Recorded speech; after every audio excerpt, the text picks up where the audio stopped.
Tiba-tiba kita dibuat tak bisa mengerti kenapa seseorang yang gagal total dalam mengurus wilayahnya itu menjadi pilihan banyak orang.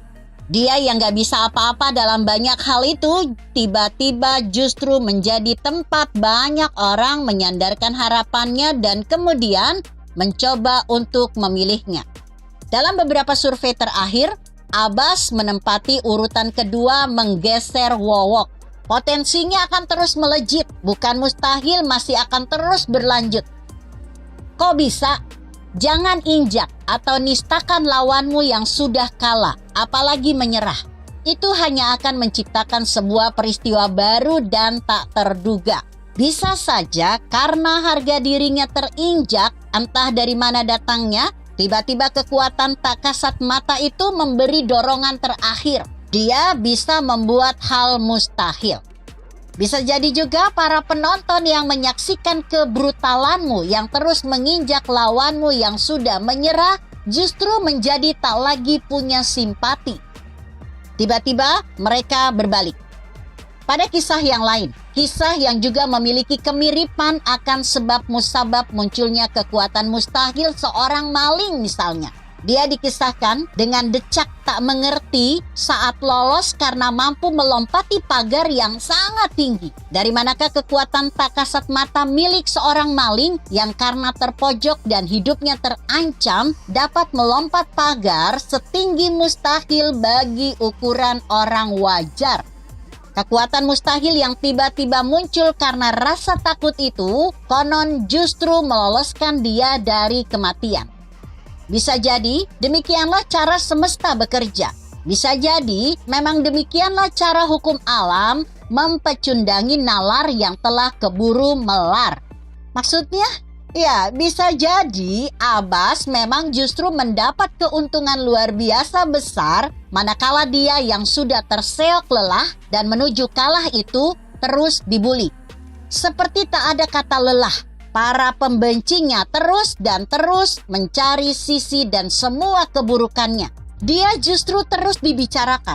Pada sisi lain, itu adalah bonus. Gak percaya? Sebesar apakah Pak Jokowi saat ini di mata para pendukungnya? Bahkan oleh dunia.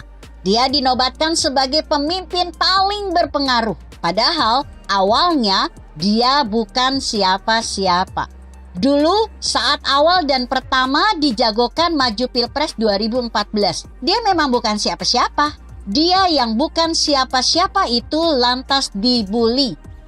Dia disebut sebagai petugas partai. Wajahnya yang sangat biasa-biasa saja dan cenderung deso dijadikan bidikan makna plonga-plongo.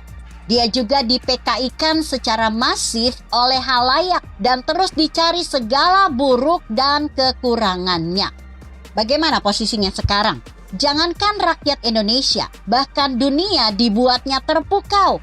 Dia menjelma menjadi sosok sangat luar biasa dalam segala hal. Contoh lain adalah kisah rasa bangkit kita bersama pada budaya. Tiba-tiba kita begitu semangat berbicara tentang segala aspek budaya. Mulai dari pakaian, musik, dan tari-tarian tradisi, tiba-tiba kita seperti berebut membuat komunitas budaya. Kenapa? Ya, karena selama beberapa saat, terus dan terus, entitas keberadaannya digugat dan bahkan hingga diharamkan oleh kelompok yang sedang merasa sangat kuat.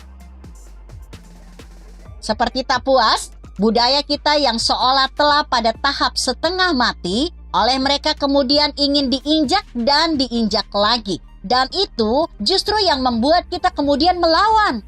Rasa tidak adil itu bergejolak dan kita berteriak. Seperti bola salju, dia hanya akan terus membesar saat punya kesempatan untuk menggelinding. Disinilah kita berdiri saat ini. Kesadaran bahwa bangsa ini perlu dan terus mempertahankan jati dirinya justru terpecik saat dia diinjak. Terus bagaimana soal Abbas tadi?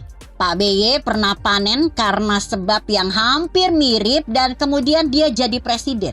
Abbas yang ingin mengulang kisah SBY hanya mungkin terjadi bila kita masih saja terus menginjaknya.